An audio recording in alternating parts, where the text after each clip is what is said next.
শ্রেণীর সুপ্রিয় শিক্ষার্থী, আসসালামু আলাইকুম ওয়া রাহমাতুল্লাহ। তোমাদের গণিত বইয়ের নতুন গণিত বইয়ের অধ্যায় 6 ভাগ এর 72 পৃষ্ঠার আলোচনার দ্বিতীয় পর্বে সাদর আমন্ত্রণ। আসো আমরা দ্বিতীয় পর্বের আলোচনাতে 2 থেকে 5 পর্যন্ত এই 4টি প্রশ্ন নিয়ে প্রশ্নের সমাধান নিয়ে আলোচনা করব। তো আসো শুরু করি।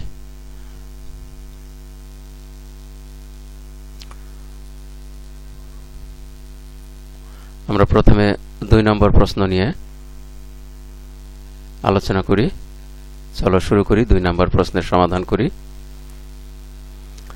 2 নম্বর প্রশ্নে রয়েছে 8টি আম দুজনকে সমানভাবে ভাগ করে দেওয়া হলে প্রত্যেকে কয়টি করে আম পাবে? তাহলে আমরা যেভাবে এর সমাধান করব।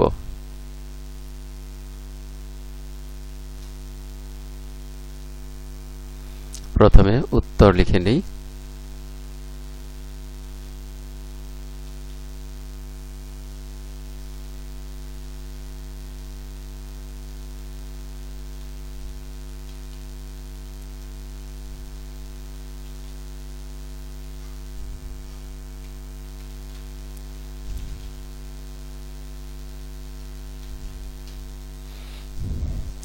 আমরা এবার শুরু করি।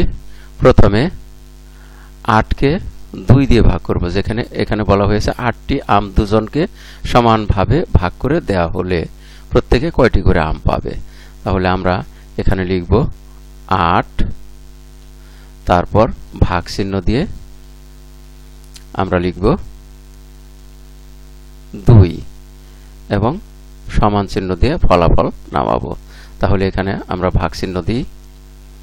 ভাগ চিহ্ন দিতে এরকম ভাবে প্রথমে খাড়া দাগ দিব, তারপরে এখানে একটা বিন্দু দিব,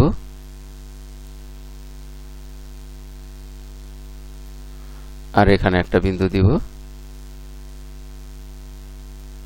তাহলে ভাগ চিহ্ন হয়ে গেল। এবারে আমরা ভাগফলটা এখানে নামাবো। আমরা 8কে 2 দিয়ে ভাগ করব।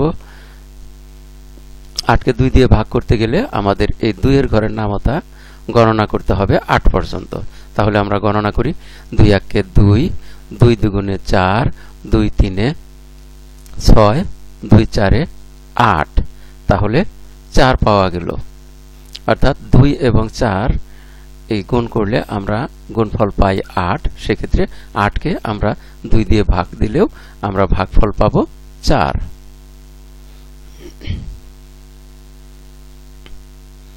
অর্থাৎ এখানে লক্ষ্য করো, গুণ এবং ভাগ একটি অপরটির বিপরীত। তাহলে আমরা পেয়ে গেলাম 4। তাহলে আমরা লিখব এখন, সুতরাং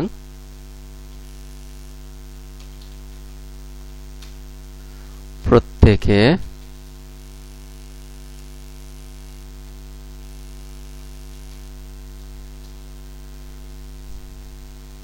চারটি করে আম পাবে।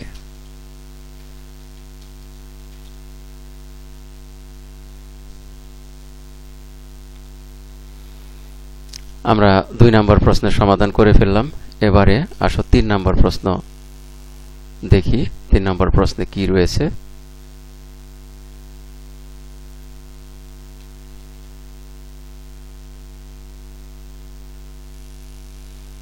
3 নম্বর প্রশ্নে বলা হয়েছে 24টি লজেন্স 4 জনকে সমানভাবে ভাগ করে দেওয়া হলে প্রত্যেকে কয়টি করে লজেন্স পাবে? আমরা একই রকম ভাবে উত্তর লিখব।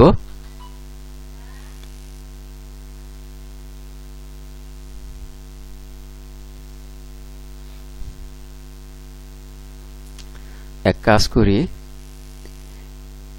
এখানে যেহেতু সুবিধা রয়েছে আমরা এই সুবিধাটা নিব। অর্থাৎ উত্তরটা আমরা এইভাবে সাজাবো।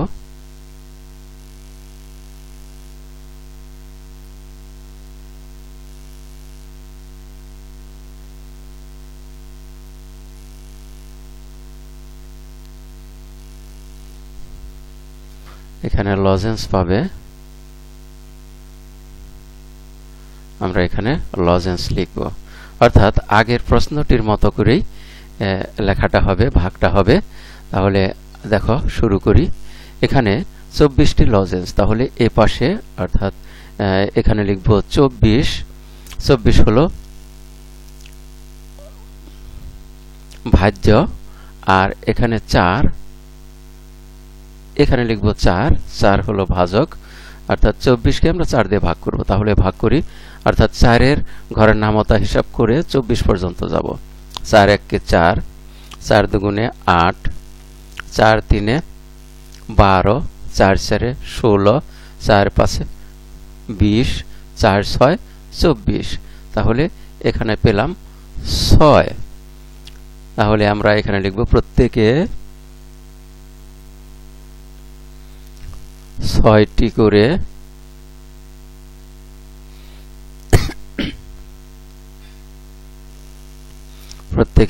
করে লজেন্স পাবে।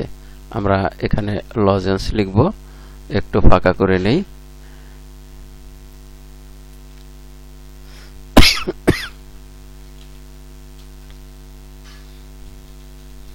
লজেন্স পাবে।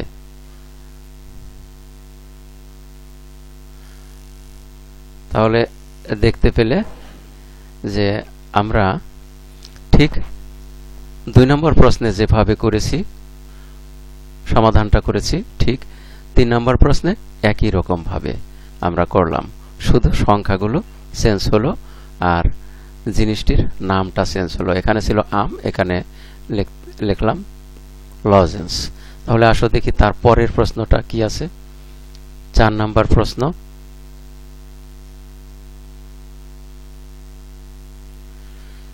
আমরা এবারে 4 নম্বর প্রশ্নের সমাধান করব।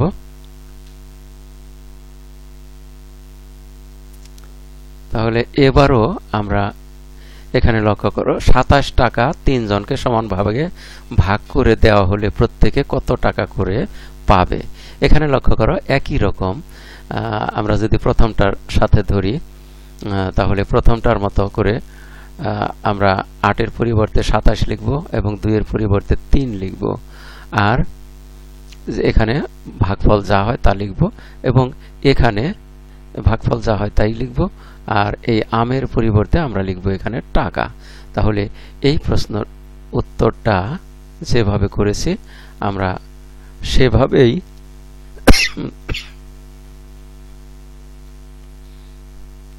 এখানে প্রশ্নের উত্তরটা করব।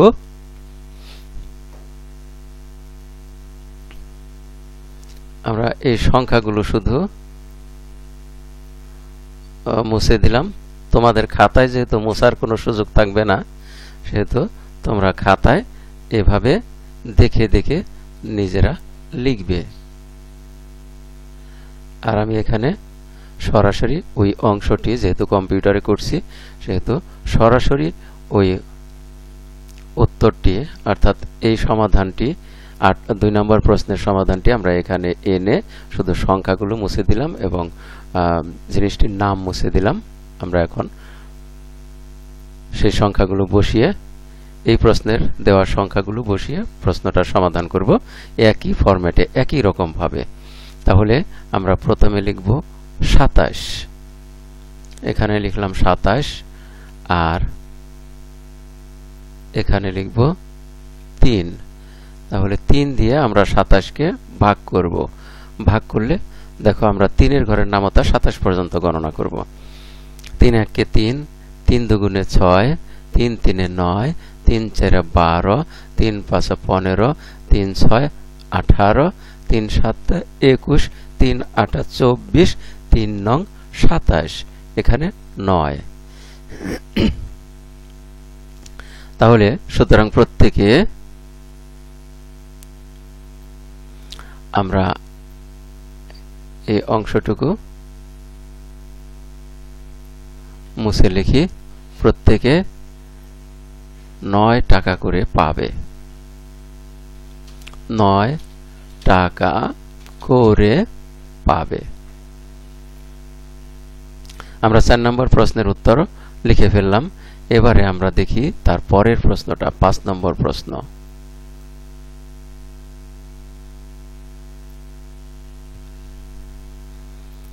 আমরা 5 নম্বর প্রশ্নের জন্য নিচে যাব।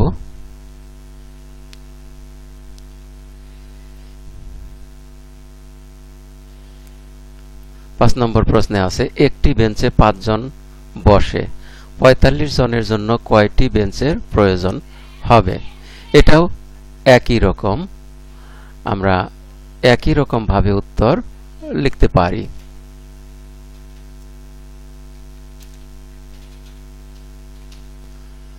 আমরা প্রথমে লিখব 45,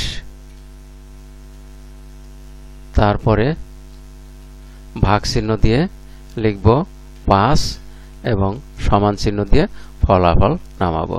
আমরা এখানে ভাগ চিহ্নটা হাতে লিখতে পারি অথবা কপি করে নিয়ে আসি। আমি এখানে কপি করে নিয়ে আসছি।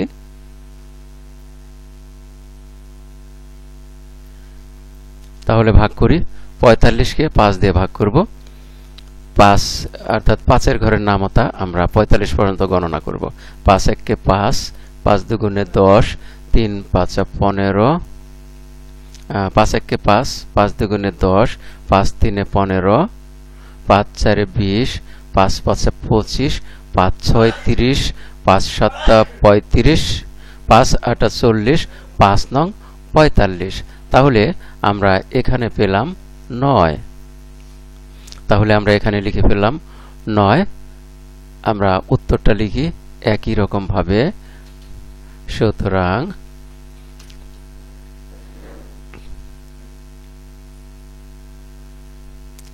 বেঞ্চের প্রয়োজন হবে 9টি।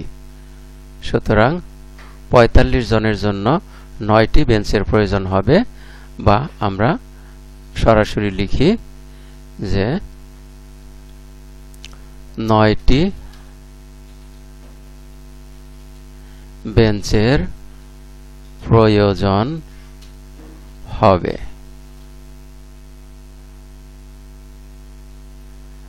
আর এরই মধ্য দিয়ে আমরা এই পাঠের শেষ প্রান্তে এসে পড়েছি।